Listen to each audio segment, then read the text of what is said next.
네, 다시 수업을 시작하도록 하겠습니다. 예, 지난 시간까지는요, 부정청탁 금지와 관련되어 있는 사례들을 쭉 살펴봤어요. 이번 시간에는 금품 등의 수수 금지 관련된 사례들을 좀 살펴보도록 하겠습니다. 여러분들 가장 사회적으로 좀 이슈가 되고요. 모든 기관이나 이제 공직자 등에 해당하시는 분들이 가장 궁금해하시고 애매한 부분이 지금 이 금품 등 수수 금지에 관한 부분이에요. 그런데 이제 법은 규정이 되어 있는데 그 법을 적용하는 데 있어 갖고 이제 해석이 문제가 많이 되거든요. 그래서 지금 상황에서는 판례가 앞으로 누적되기 전까지는 지금 이 국민권익위원회에서 발간한 이 사례들 위주로 중심으로 좀 파악을 하고 계셔야 이 법을 좀 위반하지 않도록 여러분들이 좀 공부하시는 데 도움이 될 것으로 생각이 됩니다. 자, 일단 금품 등 수수 금지는요, 제가 이론 강의 때 간단하게 좀 설명을 드렸는데 다시 정리를 하자면요, 요 원칙을 먼저 생각을 하셔야 돼요. 일단 동일인으로부터 100만 원, 300만 원을 초과하지 않는 범위까지는 받아도 돼요. 100만 원은 1회에 100만 원이고요. 300만 원은 매 회계년도에 300만 원이에요. 그 회계년도는 기억하시겠지만 관공서라든지 국가기관 같은 경우는 1월 1일부터 그해 1월 1일부터 12월 31일까지지만 학교법인 같은 경우는 3월 1일부터 2월 말일까지 이렇게 회계년도가 좀 다르거든요. 그래서 받으시는 분을 기준으로 회계년도를 따지는 거고요. 그 다음에 100만 원, 300만 원 요거 기억하셔야 돼요. 그리고 초과입니다. 초과. 그러니까 100만 원까지 괜찮은 거예요. 300만 원까지 괜찮고. 다만 직무 관련성이 있는 경우에는 얼마까지 된다? 10원도 안 돼요. 1원도 안 돼요. 단돈 1원도 안 돼요. 직무 관련성이 인정되는 경우엔. 다만 예외적으로, 그러니까 원칙적으로 직무 관련성이 인정되면 10원도 안 되는데 예외적으로 350이라고 기억하시는 부분이 있죠. 원활한 직무수행, 사교 의뢰 목적으로 됐을 때는 음식물은 3만 원, 선물은 5만 원, 경조사비는 10만 원까지 되되 음식물, 선물, 경조사를 한꺼번에 다 주는 경우에는 맥스인 10만 원을 넘어갈 수가 없다. 그러면 음식물하고 선물하고 같이 주는 경우에는 5만 원을 넘어갈 수 없고 또 각각 3만 원, 5만 원, 10만 원을 넘어갈 수가 없어요. 그러니까 음식물하고 선물을 같이 주면서 음식물 4만 5천 원짜리 사주고 선물 5천 원짜리 사줬으니까 선물 가액인 5만 원을 넘어가지 않는 거 아니냐? 그러니까 위반이 아니지 않느냐라고 하시면 안 되고요. 각각도 넘어서는 안 돼요. 합산해서 넘어도 안 되고 각각도 넘어서는 안 돼요. 그러니까 음식물이 4만 5천 원이면 최대 3만 원까지인데 15,000원을 더 초과한 거잖아요. 그렇기 때문에 위반이 됩니다. 합쳐서 5만 원 이내라고 하더라도요. 이런 부분을 좀 정확하게 알고 계셔야 되고요. 일단 350이 중요한데 그 외적으로도 이제 예외 사유에 대해서 여러분들한테 지난 이론 강의 때 설명을 드렸으니까 그런 것들을 좀 떠올리시면서 이번 사례를 좀 보시면 될 것 같습니다. 자, 일단 여기도 사례가 계속 중첩되는 부분이 많고요. 내용이 거의 똑같아요. 그래서 이제 제가 대표적인 것만 몇 개 설명을 드리고 나머지 부분은 여러분들이 그냥 읽어보시면 그냥 뭐 그러네, 뭐 똑같은 내용이네 이렇게 넘어가실 수 있을 거예요. 자, 64페이지에요. 동일인과 1회의 의미에서 51번 사례가 있어요.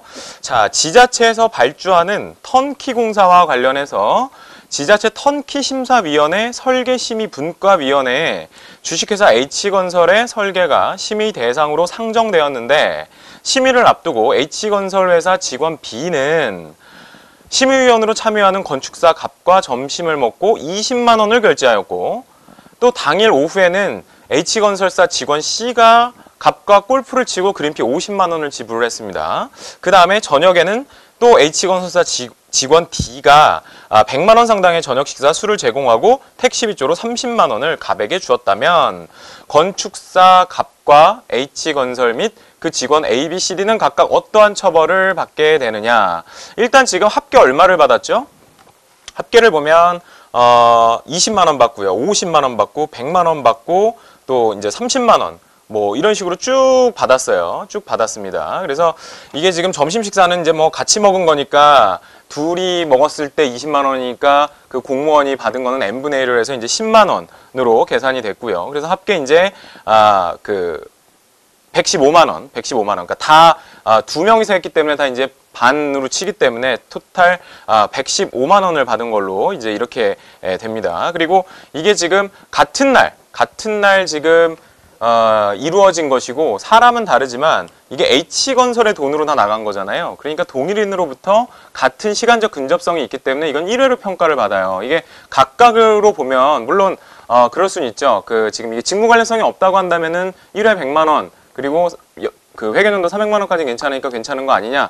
근데 여기서 지금 도대체 동일인으로부터 1회라는 게 무슨 의미냐? 라고 할 때 지금 H건설 직원들이 여러 명이 있잖아요. 그러면 그 여러 명이 이렇게 준 그 행위, 그 돈 액수, 그게 다 별개냐, 동일인이 아니지 않느냐, 사람이 다 다른데 그렇지가 않고 H건설사로부터 115만 원 상당의 금품을 받은 걸로 본다는 거죠. 그래서 100만 원 초과 금액이 되고요. 더군다나 이제 직무 관련성이 또 있기 때문에 이건 뭐 당연히 안 되는 것이기 때문에 당연히 처벌을 받습니다. 그래서 밑에 해설을 읽어보시면 다 아시게 될 거고요. 그리고 지난번에 여러 번 설명을 드렸는데 이제 어떤 기관이나 단체도 그 해당 직원이 잘못을 하게 되면 그런 잘못에 대해서 주의 의무를 다하거나 감독을 게을리하지 않았다는 걸 입증하지 않으면 법인에게도 처벌되는 양벌 규정이라는 걸 설명을 드렸어요. 그래서 H건설사 같은 경우는 내가 해당 직원한테 그런 거 하지 말라고 계속 주의를 줬고 또 관리 감독도 잘했는데 걔가 그냥 일탈을 한 것이다 라는 걸 입증하지 못하면 같이 처벌을 받게 됩니다. 이 부분도 좀 알아두시면 될 것 같습니다. 자, 그 다음에 66페이지에 53번 사례, 두 번째 53번 사례 1회 의미라고 되어 있어요. 자, 국세청 총무과장 갑은 추석경에 대기업 임원인 친구 A로부터 80만 원의 골프와 식사 접대를 받았고요. 같은 해 11월경 50만 원어치의 골프 용품을 추가로 선물로 받았지만 둘 사이에 아무런 직무 관련성을 인정할 수 없는 때에 이런 때에 청탁금지법상의 제재 대상이 되느냐. 자, 일단 추석경에, 그러니까 추석이 뭐 11월하고는 조금 떨어진 시점이라고 가정을 할게요. 그런 때 80만 원과 골프와 식사 접대를 받았고요. 아무런 직무 관련성 없는 상황이에요. 그러면 아무런 직무 관련성이 없는 경우에는 얼마까지 돼요? 1회 동일인으로부터 100만 원까지 되죠. 그러니까 요거는 사실 문제가 안 될 것 같아요. 다만 11월경에 50만 원, 그러니까 가을경인데 어쨌든 50만 원을 또 받았어요. 그렇게 되면 합계 뭐 130만 원 정도가 된다는 것이죠. 그렇게 되면 100만 원 초과하는 거니까 문제가 되는 거 아니냐. 도대체 동일인으로부터 1회의 의미가 뭐냐. 이걸 과연 시간적 그 연속성이 있다라고 볼 수 있느냐. 이런 경우에는 없다라는 게 그 유권 해석입니다. 그래서 좀 며칠 떨어져 있는 걸 가지고 동일성이 인정된다라고 보기는 좀 어려울 것 같아요. 자, 그 다음에 67페이지 54번을 보시면요. 소방 점검을 담당하는 소방관 갑은 관할 지역 내에서 임대업을 하는 A로부터 직무와 관련해서 3월 초에 30만 원 상당의 식사 대접을 받았고요. 3월 말에 또 15만 원 상당의 선물을 받았습니다. 그리고 4월 초에 또 20만 원. 그리고 4월 말에 또 15만 원. 요렇게 받은 경우에 과연 합산해가지고 100만 원 초과하는 거냐?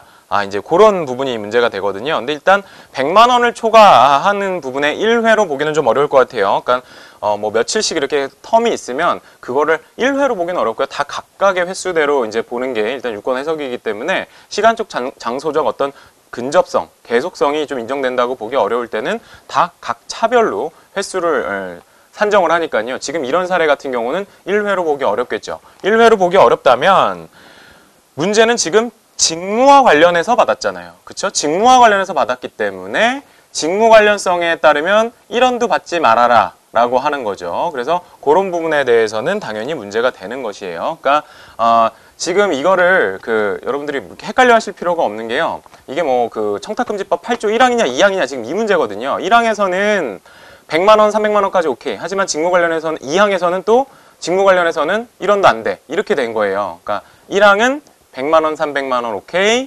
그리고 그 초과는 받지 말라고. 그리고 2항의 경우에는 직무 관련성이 있는 경우에는 1원도 받지 마라. 일단 그게 원칙이에요. 그래서 1항이 적용되느냐, 2항이 적용되느냐를 일단 보는 거죠. 금액이 커져버리면 직무 여부와 관련 없이 100만 원을 초과하면 무조건 형사처벌 받는 거예요. 네, 그렇게 이해하시면 되고요. 100만 원 이하로 받으면 그때는 2항을 보는 거죠. 직무 관련성이 있느냐? 없으면 오케이. 있으면 어떻게 돼요? 과태료 규정에 의해서 처벌을 받는다고 생각을 하시면 되는 거죠.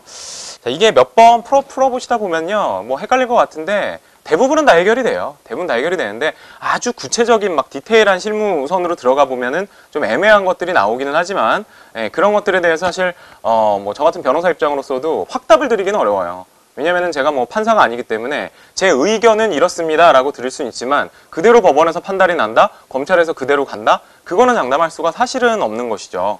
그래서 이게 누적된 것들이 많으면은 그만큼 뭔가 좀 정확하게 예측을 할 수가 있는데 지금 누적된 게 거의 없고 유권 해석 정도 뿐이기 때문에 지금 법원과 검찰에서 어떻게 판단을 할지는 좀 가봐야 아는 상황이다. 그래서 지금 법이 시행된 지 아직 1년도 안 됐잖아요.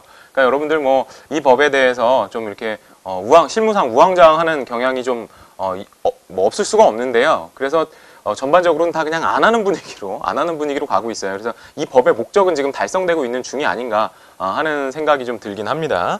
자, 그 다음에 68페이지예요. 객출 문제예요. 객출 문제. 우리 이게 뭐 각출하자 이렇게 하는데 각출이 아니라 정확한 용어는 객입니다. 객출. 그래서 56번을 보면요. 공기업 직원 A, B는 돈 10만 원을 모아서 해당 공기업을 관리 감독하는 부처의 공무원 갑에게 10만 원 상당의 난을 선물했습니다. 이 경우에도 처벌될 수 있나요? 라고 돼 있어요. 그러면 일단 갑은 얼마를 받은 거죠? 10만 원을 받은 거죠. 근데 우리가 헷갈리는 건 뭐냐면 공무원 A, B가 5만 원씩 객출을 해가지고 줬단 말이에요. 그러면은 A가 5만 원짜리를 주고 B가 5만 원짜리를 줬다고 해볼게요. 그리고 원래는 직무 관련성이 있는 사안이기 때문에 1원도 받아서는 안 되기 때문에 이런 경우에 위반이 맞는데 뭐 원활한 직무 수행, 뭐 사교, 의뢰 목적으로 선물을 5만 원까지는 줄 수 있잖아요. 그 사유에 해당한다고 한번 가정을 해볼게요. 그러면 A는 자기가 5만 원짜리 난을 그냥 직접 줬을 땐 처벌 안 받겠죠. 그렇죠? 그 예외 규정에 따라서 B도 마찬가지예요. 근데 A랑 B랑 합산해가지고 10만 원짜리 줬을 땐 어떻게 되느냐? 이게 이제 문제가 되는 것이죠. 그래서 지금 이거에 따른 어떤 유권 해석의 경우에는요, 이 10만 원을 받은 걸로 봐요. 지금 이 사례 같은 경우는 유권 해석이. 그러니까 이게 좀 논란의 소지는 있을 수 있지만 뭐죠? 돈을 합산해갖고 하나를 사줬느냐, 아니면 각각 사갖고 줬느냐라는 어떤 우연한 사정에 따라서 처벌이 달라지는 부분에 대해서는 이제 다툼의 소지가 있는 거예요. 이런 부분이. 법원에 가서 다툼의 소지가 있는데 지금 유권 해석상으로는 받은 사람한테는 하나짜리 10만 원으로 갔으니까 둘이 합쳐갖고 10만 원짜리를 준 셈이 된 것이죠. 그래서 10만 원짜리 선물을 공모해서 준 것처럼 이렇게 지금 해석을 내리고 있어요. 그러니까 이런 경우는 좀 조심하셔야 된다. 각각 5만 원씩 객출하는 게 그게 좀 문제가 될 수 있다라는 것도 생각을 해보셔야 됩니다. 자, 그 다음에 회계연도 관련해서 저기 69페이지 좀 볼게요. 회계연도 기준 300만 원을 초과하는 금품 등을 수수한 경우에 이제 어떻게 처벌이 되느냐라는 건데요. 경기도청 취득세 담당 공무원 갑은 평소 알고 지내던 세무사 A로부터 1월부터 9월까지 합계 400만 원 상당의 금품을 받았습니다. 네, 합계 1월부터 9월까지 합계 400만 원 상당의 금품을 받았어요. 그런데 세무사 A는 갑이 근무하는 경기도청과 관련 업무를 한 적도 없고요. 앞으로도 그런 계획이 없어요. 뿐만 아니라 어떠한 청탁도 하지 않았습니다. 그럼에도 불구하고 갑과 A 모두 처벌되느냐라고 돼 있죠. 자, 일단 회계연도 합계 맥스 직무 관련 여부와 상관없이 얼마죠? 300만 원이죠. 300만 원. 그래서 400만 원을 받았기 때문에 이건 당연히 징계 사유에 해당이 됩니다. 그래서 금액이 넘었기 때문에 그런 거예요. 그러니까 직무 관련성이 없고 앞으로 할 이유도 없고 그전에도 관계가 없다면 회계연도 300만 원까지는 가능한데 400만 원을 줘서 이제 문제가 된 것이죠. 이제 그렇게 생각을 하시면 되고요. 다시 원칙으로 돌아오면 뭐다? 8조 1항의 경우엔 100만 원, 300만 원까지는 직무 관련성이 없다면 오케이. 그렇지만 직무 관련성이 있다면 1원도 안 돼. 직무 관련성이 있는 경우에도 원활한 직무 수행, 사교, 의뢰 목적이 인정이 된다면 3호시까지는 가능하다. 일단 그게 원칙으로 여러분들이 머릿속에 암기를 해 두셔야 이런 사례들이 맞닥뜨렸을 때 딱 그 순서대로 갈 수 있어요. 금액부터 딱 보고 100만 원 이하네. 아직 회계연도 300만 원 이하네. 그러면은 일단 오케이가 될 것 같은데 2항을 보자. 직무 관련성이 있는 사람인가? 직무 관련성이 있네? 그러면 안 되는 거죠. 그렇죠? 그리고 직무 관련성이 있는데 금액이 350 안에 범위에 들어가. 그럼 원활한 직무 수행, 사교, 의뢰 목적인가? 오케이. 그러면 되는 거고. 안 되면 또 350도 안 되는 거고요. 예, 그렇게 계산하시면 돼요. 근데 받은 금액이 1회에 100만 원 초과. 이건 무조건 안 되죠. 회계연도 300만 원 초과. 이것도 무조건 안 되는 거예요. 무슨 얘기인지 아시겠죠? 자, 그 다음에 71페이지에 61번 사례를 한번 볼게요. 직무와 관련해서의 의미라고 되어 있는데요. 자, LH공사 입사 동기인 A와 갑은 다른 부서에서, 입사 동기예요. 다른 부서에서 근무하고 있는데요. 공사 직원 아파트 같은 동에 사는 이웃인 거예요. LH공사 다니니까 이제 같은 직원 아파트의 동네 이웃이죠. 그래서 함께 술을 먹고 대금으로 8만 원을 결제한 경우에도 청탁금지법에 위배되느냐라는 문제가 하나 있어요. 이런 경우는 어떨까요? 이런 경우는 어쨌든 A가 샀다라고 하면은 A가 그 4만 원 정도 이제 받은 셈이 되는 거잖아요. 그러니까는 A가 샀을 경우에는 A가 갑한테 4만 원어치 사준 셈이 되는 거잖아요. 그러면은 원래 음식물 같은 경우는 3만 원이잖아요. 3만 원을 초과한 부분은 안 되는 건데 그거는 언제 따지는 거다? 직무 관련성이 있는 사람에 한해서 따지는 거예요. 직무 관련성이 없는 사람은 뭐예요? 100만 원, 300만 원으로 간다는 거죠. 그래서 지금 같은 경우 입사 동기이긴 하지만 직무 관련성이 있는지 여부가 지금 사실관계는 좀 나오지가 않아요. 다른 부서에서 근무하고 있으니까 다른 부서에 근무한다는 이유만으로 직무 관련성이 없다고 볼 수는 없거든요. 근데 이제 이 문제의 경우에는 이런 사례의 경우에는 직무 관련성이 없다는 전제하에 뭐 4만 원 정도 샀다고 그래도 괜찮다라는 취지인 거고요. 그 다음 문제를 보면 공기업 청렴도 측정 담당 부서에서 일하는 공무원 을과 측정 대상 기관에서 윤리 업무를 담당하는 B는 공채 시험 동기예요.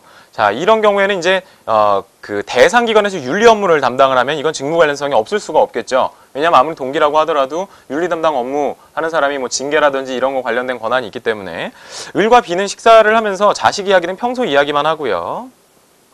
업무 관련 얘기를 전혀 하진 않았어요. 업무 이야기는 전혀 하지 않았는데 B가 식사비 10만 원을 결제했다면 이 경우에 처벌이 되느냐.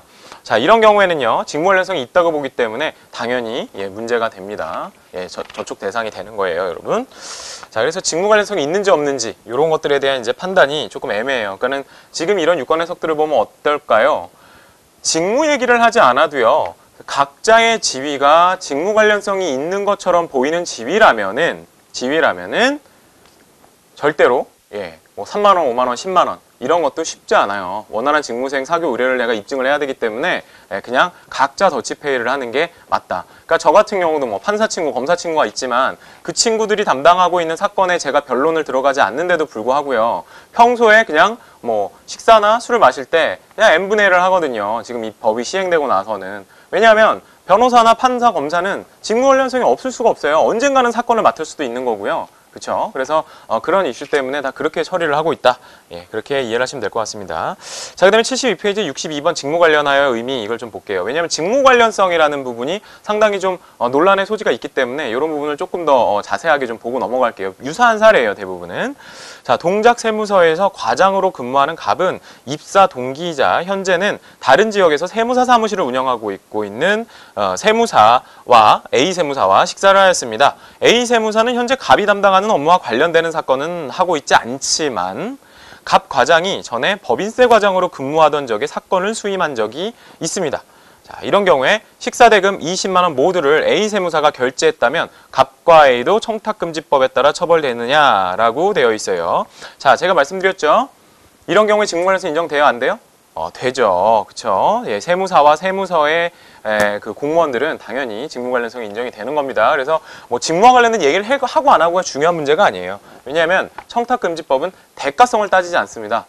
대가성을 따지지 않고요. 직무 관련성도 직무가 관련되기만 하면 되는 거지. 지금 현재 그 해당 사람과 무슨 질문 직무가 반드시 엮여 있고 이럴 필요가 없는 쪽으로 해석을 하고 있어요. 그러니까 그런 부분을 이해하시면 나머지 사례들도 읽어보시면 굉장히 편하게 하실 수 있습니다. 자, 그 다음에 74페이지를 볼게요. 74페이지 66번 직무와 관련해서의 의미라고 보면요.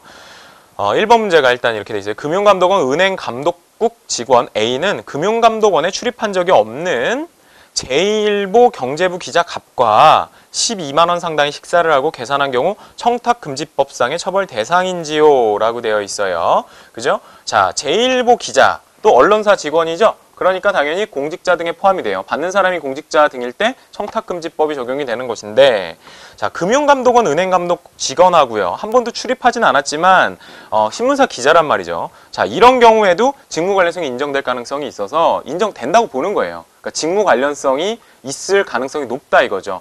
그렇기 때문에 당연히 문제가 된다라는 거고요. 네, 뭐 350도 아니고 이게 지금 12만 원이잖아요. 그러니까 원활한 직무수행 사교 의뢰 목적으로 음식물 3만 원까지는 되는데 지금 이건 뭐 12만 원이기 때문에 금액 자체에서 일단 안 맞아요. 그러니까 당연히 제재 대상에 해당이 되고요. 자, 2번 문제를 보면 금융감독원 공보실 직원 B가 과거 금융감독원에 출입하였지만 현재는 출입하지 않는 땡땡일보 사회부 기자 을과 12만 원 상당의 식사를 한 경우에도 마찬가지냐? 이거 마찬가지예요. 그러니까 지금 드나들기 시작한 사람이나 과거에 드나들었던 사람이나 다 직무 관련성이 인정이 된다. 그래서 제재 대상에 해당된다라는 사례예요. 자, 그 다음에 76페이지 볼게요. 76페이지에 69번. H대 대학원생 A는 박사학위 논문 심사 후 학교 인근 소고기집에서 논문 심사 교수들에게 인당 8만 원 상당의 고기를 대접했어요. 당연히 처벌이 되죠. 그러니까 논문 평가를 담당하는 그 교수들한테 논문 심사가 끝나고 나서 그런 걸 접대하는 행위는 당연히 직무 관련성이 인정이 되잖아요. 직무 관련성이 인정이 되고 인당 8만 원이기 때문에 이거 원활한 직무수행 사교 의뢰 따져볼 필요도 없이 3만 원을 초과하기 때문에 당연히 제재 대상이 된다. 라는 것이죠.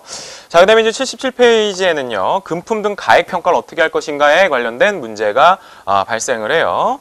자, 여기서 보면요, 일단 71번을 먼저 볼게요. 자, 대형 로펌 변호사이자 아내가 국내 탑 첼리스트인 A는 자신의 아내의 연주회 VIP 초대권 4장을 직무와 관련이 전혀 없는 중앙부처 갑심의관에게 주었습니다. 4장이나 줬어요. VIP 초대권은 일단 비매품이기 때문에 시장 가격이 없지만 돈 주고 구매 가능한 R석보다는 좋은 스페셜 좌석이라고 볼 수 있다. R석이 만약에 30만 원이라면 갑은 처벌되느냐라고 한다는 것이죠. 자, 금품 등에는 모든 유형 무형의 이익을 다 포함한다고 했죠. 그러니까 이런 경우에도 VIP 초대권도 사실은 시장 가격이 없다고 해도 일단 금품 등에 해당은 해요. 다만 이 가액 산정을 어떻게 할 것이냐의 문제인 것이죠. 왜냐하면 직무 관련성이 없으면 얼마까지 돼요? 1회에 100만 원까지는 되잖아요. 그러면 지금 R석을 보니까 30만 원이에요. 그러면 R석이랑 동일한 가격일 리는 없지만 동일한 가격으로 치더라도 4장을 받았으니까 얼마예요? 3, 40이 120만 원이죠. 그럼 1회에 120만 원을 받은 걸로 본다는 거죠. 그래서 이게 제재 대상이 된다. 100만 원 초과한 부분에 대해서 그게 문제가 된다는 거예요. 이게 가액평가가 참 재밌는 게 많아요. 그 다음에 78페이지를 보시면요. 시가와 구매가가 다른 경우에 가액 어떻게 평가할 것이냐라는 거예요. 행정자치부 차관 갑은 IT 사업을 통해 큰 돈을 벌게 된 동창 A와 객추를 하고 저녁 식사를 하기로 해서 만났어요. 김영란법 때문에 야 어차피 내가 너한테 못 얻어먹고 그냥 나도 내 거 낼 테니까 너도 네 거 내. 이렇게 됐어요. 그런데 이제 A가 해외 출장을 갔다 오는 길에 이제 공항 면세점에서 200만 원짜리 상당히 고가의 와인을 가지고 온 거죠. 그래서 그 식당에서 뭐 콜키지 풀인지 차진지 모르겠지만 하여튼 가지고 와서 그거를 이제 먹었어요. 그거 한 병을 둘이 나눠서 마신 거죠. 근데 보니까 와인이 면세점에서는 200만 원인데요. 면세점에서 200만 원인데 실제 구매 가격은 400만 원을 넘는다라고 되어 있으면 이게요. 일단은 동창이고 친구잖아요. 우리 직무 관련성이 없다면 100만 원까지는 괜찮단 말이에요. 근데 와인을 면세점에서 200만 원 주고 사서 나눠 먹었으니까 100만 원 정도 받은 셈이 되는 거죠. 그 와인을 그냥 통째로 주고 너 먹어 이랬으면 200만 원 받은 거니까 이건 뭐 100만 원 초과라서 문제가 되지만 지금 200만 원짜리를 와서 깠단 말이에요. 까서 열어서 그냥 반씩 나눠 먹었으니까 100만 원씩 먹었다는 가정하에 100만 원까지는 괜찮잖아요. 그죠? 그런데 이게 면세점에서 200이지 시가로는 400인 거예요. 그러면은 시가 기준으로 하면은 공무원이 얼마를 먹은 거예요? 200만 원을 먹은 거죠. 그쵸? 400만 원짜리 둘이 나눠 마셨으니까. 자, 이게 문제가 된다는 거예요. 근데 이런 사안에서 유권해서는 어떻게 되냐면 그것을 실제로 구입한 가격을 입증할 수 있는 증빙이 된다면 200 주고 샀다라는 게 입증이 된다면 그건 실제로 200을 반으로 나눈 100만 원만 취득한 걸로 봐서 문제가 안 되지만 400만 원, 그러니까 입증을 못해서 결국 면세점에서 산 게 아니라 여기서 사는 가격인 400만 원으로 문제가 된다면 200만 원을 받은 게 돼서 문제가 된다. 이런 취지예요, 여러분들. 그러니까 이런 것과 유사한 사례 중에 이런 게 있어요. 백화점에 가서 선물을 사주려고 그랬는데 원래 뭐 선물이 5만 원까지 되잖아요. 근데 원래 7만 원에 파는 7만 원에 파는 그 물건인데 그걸 선물로 이제 사줘야 되겠다 생각을 하니까 7만 원이잖아요. 근데 거기서 갑자기 저희 이거 오늘은 특별히 30% 세일이 들어갑니다. 뭐 이렇게 된 거예요. 그래서 21,000원이 빠져 49,000원에 그 물건을 샀어요. 근데 그게 이제 또 다시 정가로 돼서 7만 원에 계속 판매가 되고 있는 중에 이게 딱 걸린 거예요. 선물이 5만 원 이상 되는 거 아니야? 이거 7만 원짜리 선물 받은 거 아니야? 라고 한 거죠. 그런 경우에도 백화점에서 실제로 할인받았음을 입증할 영수증이나 서류가 있으면 그건 괜찮아요. 49,000원에 산 게 맞고 그걸 그대로 준 거니까 세일할 때 사서. 근데 세일은 되는데요. 또 이 경우는 안 돼요. 내가 뭐 무슨 포인트가 있어요. 뭐 해피 포인트 같은 게 있어갖고 베스킨라빈스에서 뭐 선물이라고 뭐 아니면 뭐 음식물이라고 해갖고 주는데 그 포인트를 차감한 거 이런 것들은 또 안 돼요. 포인트는 현금과 같기 때문에 포인트 차감한 건 할인이라고 보지 않습니다, 여러분. 그래서 실제로 원래 가격 자체를 할인을 한 걸 말하는 거지 내가 포인트라든지 어떤 쿠폰 같은 것들을 사용을 해가지고 할인받는 거 이건 안 되는 거예요. 그런 거는 현금과 동일시된다라는 거죠. 자, 그렇게 생각하면 되고요. 그 다음에 이제 80페이지 넘어가 보시면요. 예, 뭐 요새 골프가 상당히 대중화가 많이 되긴 했지만 여전히 뭐 가격이 그렇게 저렴한 것은 아닙니다. 예전에 비하면 뭐 많이 내렸다고는 하지만 그리고 과거에는 이제 골프 접대가 굉장히 성행했었죠. 그러다 보니 골프 회원권 같은 경우도 이제 법인의 무기명 회원권, 그러니까 뭐 누가 오든지 4명까지는 그린피가 굉장히 저렴하게끔 해주는 그런 무기명 회원권들이 날개 돋친 듯 팔려 나갔는데 뭐 이제 점점 경기도 어려워지니까 그런 것들을 뭐 매물로 많이 나오게 돼서 가격도 좀 다운이 되고요. 그리고 또 김영란법 시행 이후로는 그 무기명 그걸로 이제 접대할 수 없도록 이렇게 되어 있기 때문에 좀 시들해진 경향이 있습니다. 자, 골프 접대 관련해서도 문의가 많이 들어오는데요. 75번 사례 좀 볼게요. 골프가 대중화되면서 진정한 스포츠로 골프를 좋아하는 사람들이 많고 그 와중에 공무원들도 많습니다. 만약 골프를 좋아하는 공무원들과 골프 접대를 한다면 얼마까지 가능한가요? 라고 했어요. 자, 일단 골프 접대가 허용되느냐는 거는요. 직무 관련성이 있으면 일단 무조건 안 되는 거고요. 1원도 안 되니까. 그리고 거기 예외 사유에 해당하지 않아요. 골프는. 자, 그렇다면 직무 관련성이 없는 공무원들하고는 칠 수 있겠죠. 그러면 얼마까지 접대를 할 수 있다? 100만 원까지는 가능한 거예요. 100만 원까지. 무슨 얘기인지 아시겠죠? 그러니까 그런데 이제 문제는 뭐냐면 그래 직무 관련성이 있으니까 우리 뭐 접대 받고 이러지 말고 그냥 n분의 1 합시다. 이럴 수 있어요. n분의 1 합시다 라고 했는데 그게 이제 이 밑에 사례예요. 밑에 사례인데 위에 사례는 보시면 알 거고요. 일단 골프 접대 허용 안 되고요. 예, 그 회계연도 300만 원, 1회 100만 원 뭐 이런 것들은 가능하다라는 설명이고요. 76번을 보면요. 국토교통부 국장갑은 휴일에 부실건설사로 의심되어 조사를 착수한 A건설회사의 임원들인 B, C, D와 함께 용인 모처에 있는 골프장에서 법인 무기명 회원권으로 골프를 치고 각자 5만 원씩 나누어 냈습니다. 라고 되어 있어요. 그러니까 카트비가 보통 뭐 1인당 2만 원이고 이게 제세공과금만 내는 골프장은 보통 2, 3만 원이거든요. 그래서 5만 원을 낸 것 같아요. 법인 무기명의 경우에. 원래 안 그랬으면은 뭐 휴일날 그린피만 25만 원 이렇게 냈어야 되는데 굉장히 저렴하게 낸 거죠. 예, 이런 경우에 어떻게 되느냐라고 하면요. 자, 그 골프 접대 가액은요. 이게 지금 뭐 어차피 각자 5만 원씩 나온 그 무기명으로 했기 때문에 골프장에서 달라는 비용만큼만 낸 거잖아요. 그래서 다 n분의 1 했단 말이에요. 그렇지만 받은 혜택은요. 실제로 25만 원에 해당하는 걸 냈어야 되는데 지금 한 5만 원 정도밖에 안 냈잖아요. 예, 그러면 20만 원 상당의 이제 향응을 받은 것처럼 되는 거죠. 그러니까 직무 관련성이 있는 분들은 n분의 1을 하더라도요. 누가 회원권을 갖고 있던가 무기명 회원권 뭐 이런 것들을 통해서 저렴하게 골프를 치고 그걸 다 n분의 1에서 냈다고 하더라도 처벌받습니다. 무슨 얘기인지 아시겠죠? 그러니까는 그런 회원권으로 갈 수가 없는 거예요. 본인이 회원권을 사서 가든가 아니면 그냥 정상가를 다 주고 가든가 이 방법밖에 없어요. 근데 이건 좀 실무상 조금 논의가 있는데 문제가 되는 게 뭐냐면 골프장에서는 법인 무기명으로 예약한 그 4명의 회원이 왔는데 그거를 나는 공무원이니 25만 원 받으시오 이렇게 할 수가 없어요. 예, 그러니까 골프장에서는 그렇게 해주질 않는다는 거죠. 회계적으로 되게 이상하거든요. 법인 무기명으로 예약이 됐는데 이게 뭐 4명이 칠 수 있어서 다 혜택을 받을 수 있는데 한 사람만 이렇게 하겠다? 물론 돈을 더 준다는데 마다할 골프장은 없겠지만 골프장 회계적으로 조금 애매한 부분이 있다고 해요. 그래서 그거를 뭐 해주는 데도 있고 안 해주는 데도 있어서 그런 부분은 좀 잘 알아보고 진행을 하셔야 될 것 같습니다. 골프는 일단 그래요.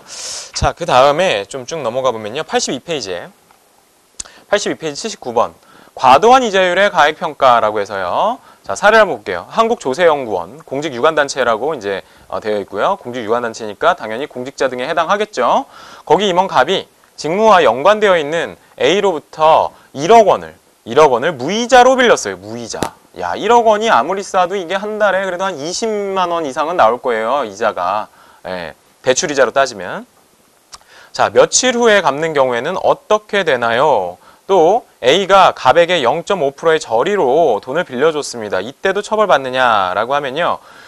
유형, 무형의 그냥 이익이잖아요. 금품등이라는 거. 그러니까 이자를 다른 데보다 더 감면시켜주는 거, 법정이율보다 더 낮춰주는 거, 이런 것들. 그러니까 시가보다 낮으면 일단 그 차액 부분은 무조건 이득이다라고 본다는 거예요. 예, 그러니까 당사자간의 계약에 무이자 아니고 만약에 뭐 0.001% 이자를 주기로 했어. 그럼 이자 약정이 있는 거니까 그건 뭐 상관없지 않느냐라고 하지만 그게 아니고 그 해당 공무원이 다른 데서 빌렸더라면 내야 되는 그 이율이 있잖아요. 근데 이렇게 얘기를 하면 또 이러겠죠. 야, 그러면 되게 뭐 사채업자나 더 많은 이율을 빌리는 그 사람하고의 그런 데서 빌리면은 격차가 더 커지는데 그건 좀 너무 다른 거 아니냐. 근데 그렇게 극단적인 상황까지 가는 게 아니고요. 법정 이율 또는 그 해당 공무원이 그냥 뭐 제1금융권이나 그 신용으로 빌릴 수 있는 그걸 어느 정도 기준 삼아가지고 그 차액, 그 이자율의 차액 그런 부분을 금품 이익으로 평가를 해서 제재 대상에 포함시킨다라고 하는 거를 기억하시면 될 것 같습니다.